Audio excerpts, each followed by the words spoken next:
ഹരേ കൃഷ്ണ ഗുരുവായൂരപ്പ. നമസ്കാരം, സ്വാഗതം.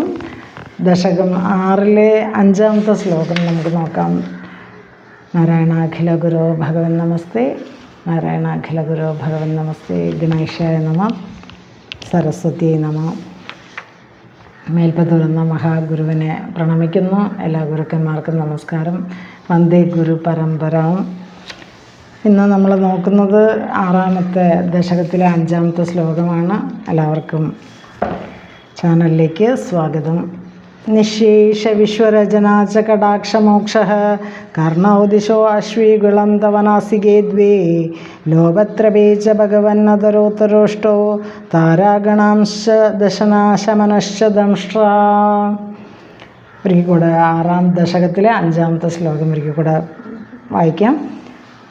നിശേഷ വിശ്വരചനാച കടാക്ഷമോക്ഷ കർണോദിശോ അശ്വീകുളം തവ നാസികേ ദ്വേ ലോപത്രപേ ച ഭഗവന്നതരോത്തരോഷ്ടോ താരാഗണാംശ ദശനാശമനശ്ച ദംഷ്ട്രാ. ഇവിടെ നമ്മൾ നേരത്തെ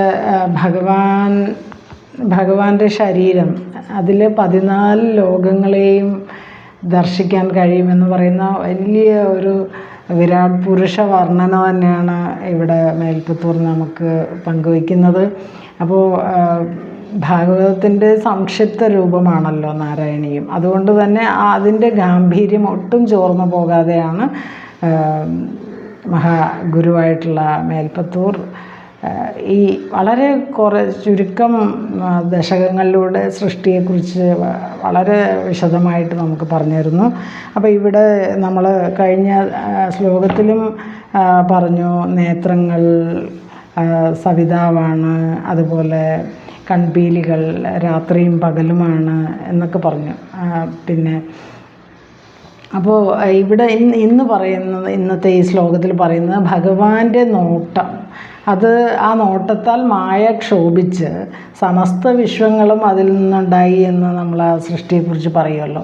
അപ്പോൾ ഇവിടെ ഭഗവാന്റെ ആ നോട്ടം കൊണ്ട് മായ ക്ഷോഭിച്ചതിലൂടെ ആണ് സൃഷ്ടിയുടെ തുടക്കം എന്നും ആ കടാക്ഷത്തെ തന്നെ ഈ ഒരു വിശ്വത്തിൻ്റെ ഒരു രചനയായിട്ട് ഇവിടെ അവതരിപ്പിക്കുന്നു. ആ കടാക്ഷത്തിലൂടെയാണ് ഈ വിശ്വം തന്നെ സൃഷ്ടിക്കപ്പെട്ടത്.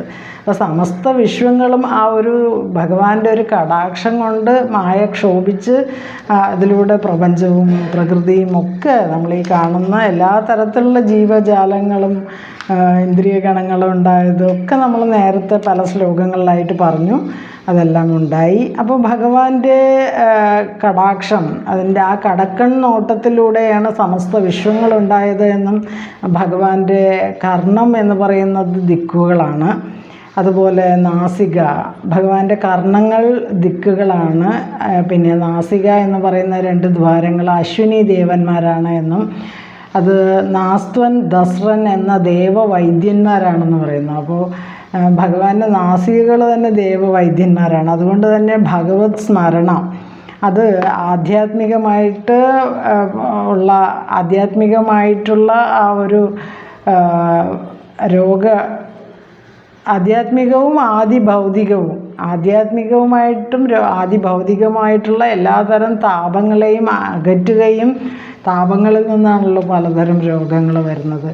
ആദിയാണല്ലോ വ്യാധിയായിട്ട് മാറുന്നത്. അപ്പോൾ എല്ലാ തരത്തിലുള്ള ആദികളെയും മാറ്റുന്നു. ആദി ഭൗതികം, ആദി ദൈവികം, ആധ്യാത്മികം എന്ന് പറഞ്ഞ് 3 തരത്തിലുള്ള താപങ്ങളിലൂടെയാണ് നമ്മൾ പലതരം ദുഃഖങ്ങളും ദുരിതങ്ങളും രോഗങ്ങളും അനുഭവിക്കുന്നത്. അതെല്ലാം മാറ്റുന്നു എന്നുള്ള ഒരു സൂചനയാണ്. അപ്പോൾ ഭഗവാന്റെ നാസിക അശ്വിനി ദേവഗണങ്ങളാണ്. അത് 2 പേരാണ്, നാസ്തൻ ദസ്രൻ എന്നീ ദേവവൈദ്യന്മാരാണ് എന്നും, ഭഗവത് സ്മരണ ഈ ആധ്യാത്മികവും ആദിഭൗതികവുമായിട്ടുള്ള രോഗങ്ങളെ മാറ്റുന്നു എന്നും സൂചിപ്പിക്കുന്നു. പിന്നെ ഭഗവാന്റെ അധരോഷ്ടങ്ങളെന്ന് പറയും, കീഴ്ചുണ്ടും മേൽചുണ്ടും, അത് ലോഭവും ലജ്ജയുമാണെന്ന് പറയുന്നു. അപ്പോൾ കീഴ്ചുണ്ട് ലജ്ജയും മേൽചുണ്ട് ലോഭത്തെയും സൂചിപ്പിക്കുന്നു.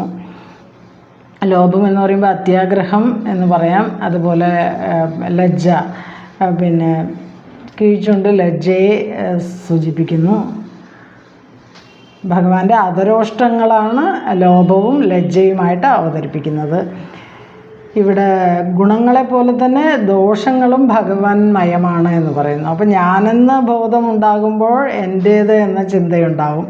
അങ്ങനെ തൻ്റേതാക്കാനുള്ള ആ ഒരു അമിതമായിട്ടുള്ള ആഗ്രഹത്തെയാണ് ലോഭം എന്ന് പറയുന്നത്. അത്യാഗ്രഹം അല്ലെങ്കിൽ എല്ലാം തൻ്റേതാക്കുക, എത്ര നേടിയാലും മതിയാവാത്ത, അതല്ലേ നമ്മൾ ഇന്നത്തെ സമൂഹത്തിൽ കാണുന്നത്. അപ്പോൾ എല്ലാം തൻ്റേതാക്കാനുള്ള ഒരു ആഗ്രഹം, അതാണ് ലോഭം. അങ്ങനെ അത് പല തെറ്റ് ചെയ്യുന്നതിലൂടെ, അപ്പോൾ ഇന്നത്തെ ഈ ഒരു നമ്മുടെ സമൂഹത്തിൽ ഇത് വളരെ നമുക്ക് പ്രത്യക്ഷത്തിൽ കാണാൻ പറ്റും. പലതും തൻ്റേതാക്കാനുള്ള ആ ഒരു വ്യഗ്രതയിൽ പലതും ചെയ്ത് കൂട്ടുന്ന, അരുതാത്തതുമൊക്കെ ചെയ്ത് അവരവരുടെ ബാങ്ക് ഡെപ്പോസിറ്റ് കൂട്ടുമ്പോൾ അതിന് ലോഭം എന്ന് പറയാം. എന്നാൽ അത് തെറ്റാണെന്ന് ചിലപ്പോൾ അറിഞ്ഞുകൊണ്ട് തന്നെ പലതും ചെയ്യും. കൊലയും അതുപോലെ ഒക്കെ ചെയ്തുകൊണ്ട്, പിന്നെ തട്ടിപ്പും വെട്ടിപ്പൊക്കെ ചെയ്തുകൊണ്ട് പലതും തൻ്റേതാക്കുമ്പോൾ അതാണ് ലോഭം, തൻ്റേതാക്കാനുള്ള ആഗ്രഹം. എന്നാൽ അത് തെറ്റാണ് എന്നും അത് തെറ്റ് ചെയ്തു എന്ന ബോധ്യം ഉണ്ടാവുമ്പോൾ അത് മറ്റുള്ളവർ അറിയുമ്പോഴാണ് ഉണ്ടാകുന്ന ഒരു ജാള്യത. അതിനെയാണ് ലജ്ജ എന്ന് പറയുന്നത്. ആ ലജ്ജ അതും നമ്മൾ ഇന്ന് കാണുന്നു നമ്മുടെ സമൂഹത്തിൽ. ആ ലജ്ജയുടെ മറ്റൊരു ഭാവമാണ് ആ ലജ്ജ. ഇപ്പോൾ ഒരു ക്രിമിനൽ കാര്യങ്ങൾ ചെയ്യുമ്പോൾ അത് മറ്റുള്ളവർ അറിയുമ്പോഴുള്ള ഒരു നാണക്കേട്. അതാണ് തലയിലൊക്കെ ഇങ്ങനെ തുണിയൊക്കെ ഇട്ടിട്ട് ഈ കുറ്റവാളികളൊക്കെ പോകുന്നത് കണ്ടിട്ടില്ലേ? അത് മറ്റുള്ളവർ കാണാതിരിക്കാനും അത് കാണുമ്പോൾ മുഖമൊക്കെ മറച്ചിട്ടൊക്കെ പോകുന്നില്ലേ? അതിൽ മറ്റുള്ളവർ അറിയുന്നതിലൊരു ജാള്യത, അതാണ് ലജ്ജ. ഇനി ഇത് പിന്നെ തൻ്റെ പ്രിയപ്പെട്ടവൻ്റെ സാന്നിധ്യത്തിൽ സ്ത്രീക്കുണ്ടാകുന്ന ഒരു വികാരത്തിനെയും അതിനെ നമ്മൾ ലജ്ജ എന്ന് പറയാം. അവിടെ സ്ത്രീക്ക് ലജ്ജ, രോമാഞ്ചം ഒക്കെ ഉണ്ടാകുന്നു, ആ ഭാവങ്ങൾ. ഇനി ഇത് സ്ത്രീക്ക് ആ ഒരു ലജ്ജ ഉണ്ടാകുമ്പോൾ അത് സ്ത്രീയുടെ സൗന്ദര്യത്തെ വർദ്ധിപ്പിക്കുന്നു എന്ന് പറയുന്നു. അങ്ങനെ ഇനി താരാഗണങ്ങൾ, നക്ഷത്ര സമൂഹങ്ങൾ, താരാഗണങ്ങൾ ഭഗവാന്റെ ദന്തങ്ങളാണ് എന്ന് പറയുന്നു. ദംഷ്ട്ര പിന്നെ അത് യമൻ ആണ് എന്നും പറയുന്നു. അങ്ങനെ ഭഗവാന്റെ ദന്തങ്ങളും അതുപോലെ ദംഷ്ട്രയും, ദന്തങ്ങളെ താരാഗണങ്ങളാണ് ദന്തങ്ങൾ ഭഗവാന്റെ. അതുപോലെ ദംഷ്ട്രയാണ് യമൻ, കാലൻ എന്ന് പറയുന്ന യമദേവൻ. അങ്ങനെയും അവതരിപ്പിച്ചിരിക്കുന്നു. അപ്പോൾ ഈ ഒരു ശ്ലോകം 5 നമുക്ക് വളരെ എന്താ പറയുക, ഭഗവാന്റെ ശരീരത്തിലെ പിന്നെ വളരെ ഒരാളുടെ മുഖമാണല്ലോ ഏറ്റവും കൂടുതൽ നമ്മളൊക്കെ ഒരാളെ കാണുമ്പോൾ ആദ്യം മുഖം ആണല്ലോ ഓർമ്മ വരിക. അപ്പോൾ ആ മുഖത്ത് വരുന്ന കാര്യങ്ങളാണ് ഇപ്പോൾ 2-3 ശ്ലോകത്തിൽ പറഞ്ഞത്. അങ്ങനെ ഭഗവാന്റെ പിന്നെ കർണങ്ങളും അതുപോലെ നാസികയും, കർണങ്ങൾ ദിക്കുകൾ, ചെവി, കർണം എന്ന് പറയുമ്പോൾ ചെവി ദിക്കുകളാണ് എന്നും, അതുപോലെ നാസിക മൂക്കിൻ്റെ ദ്വാരങ്ങൾ അത് അശ്വിനി ദേവഗണങ്ങളാണ് എന്നും, അധരോഷ്ടങ്ങൾ മേൽചുണ്ടും കീഴ്ചുണ്ടും അത് ലോഭവും ലജ്ജയുമാണ് എന്നും, പിന്നെ അതുപോലെ താരാഗണങ്ങളാണ് ഭഗവാന്റെ ദന്തങ്ങൾ, താരാഗണങ്ങളായിട്ടും ദംഷ്ട്ര യമദേവനായിട്ടും പറയുന്നു. അങ്ങനെ ഈ ഒരു ശ്ലോകത്തിലൂടെയും നമുക്ക് പ്രപഞ്ചത്തിലെ വിവിധ കാര്യങ്ങൾ ഭഗവാനിൽ തന്നെ നമുക്ക് ദർശിക്കാൻ കഴിയുന്നു. അതാണ് വിരാട് പുരുഷ വർണ്ണന എന്ന് തന്നെ നമുക്ക് പറയാം. അപ്പോൾ ഈ ഒരു ശ്ലോകം ഒരിക്കൽ കൂടെ വായിക്കാം.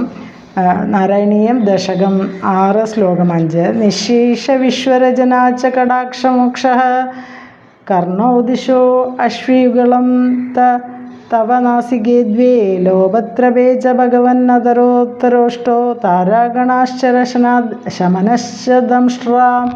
ഇതിൻ്റെ അർത്ഥം നോക്കാം. ഭഗവാൻ, അല്ലയോ ഭഗവാനെ, തവ കടാക്ഷമോക്ഷ, തവ അങ്ങയുടെ കടാക്ഷം, കടക്കണ്ണോട്ടം, നിശേഷ വിശ്വരചന, സമസ്ത വിശ്വത്തിൻ്റെയും നിർമ്മിതിയാണ്. വിശ്വരചന വിശ്വത്തിൻ്റെ നിർമ്മിതിയാണ്. കർണവ്, അവിടുത്തെ കർണങ്ങൾ 2, കർണവ് എന്ന് പറയുമ്പോൾ 2 എന്നുള്ള അർത്ഥമാണ് അവിടെ വരിക. 2 കർണങ്ങൾ, ദിശ ദിക്കുകളാകുന്നു. അതുപോലെ ദ്വേ നാസികി, ദ്വേ എന്ന് പറയുമ്പോഴും 2 എന്നുള്ള അർത്ഥമാണ് വരുന്നത്. ദ്വേ നാസികി, 2 നാസികാദ്വാരങ്ങൾ. അശ്വയുഗളം, അശ്വിനി ദേവന്മാരും. അത്തരോത്തരോഷ്ടോ, കീഴ്ചുണ്ടും മേൽചുണ്ടും, അതാണ് അധരോത്തരോഷ്ടം, അധരോ ഉത്തരോഷ്ടം, കീഴ്ചുണ്ടും മേൽചുണ്ടും. ലോഭത്രപേച്ച, ലോഭവും ലജ്ജയുമാകുന്നു. പിന്നെ ദശന, പല്ലുകൾ. ദശന എന്ന് പറയുമ്പോൾ പല്ലുകൾ. താരാഗണാശ, നക്ഷത്രഗണങ്ങളാവുന്നു.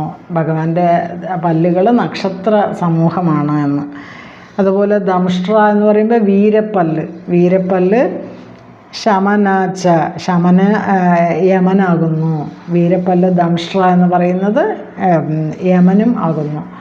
അങ്ങനെ ഭഗവാന്റെ ശരീരത്തിലിരുന്നു കൊണ്ട് നമുക്ക് ശരീരത്തെ നോക്കിക്കൊണ്ട് ഈ പ്രകൃതിയെ തന്നെ അറിയാൻ കഴിയുന്നു എന്ന് പറയുന്ന ഒരു വലിയ സന്ദേശം തരുന്ന ഈ ഒരു ദശകം 6-ലെ 5-ാമത്തെ ആ ഒരു ശ്ലോകം ഗുരുവായൂരപ്പൻ സമർപ്പിക്കുന്നു. ഹരേ കൃഷ്ണ. ഗുരുവായൂരപ്പ. സർവം ശ്രീകൃഷ്ണാർപ്പണമസ്തു. കായേന വാചാ മനസേന്ദ്രിയർവാ ബുദ്ധ്യാത്മനാ വാ പ്രകൃതി സ്വഭാവാത് കരോമി യദ്യത് സകലം പരസ്മൈ നാരായണായേതി സമർപ്പയാമി. സർവം ശ്രീകൃഷ്ണാർപ്പണമസ്തു. ഓം തത്സത്. വീണ്ടും അടുത്തൊരു വീഡിയോയിൽ കാണുന്നവരെ എല്ലാവർക്കും നന്ദി, നമസ്കാരം. ഹരേ കൃഷ്ണ.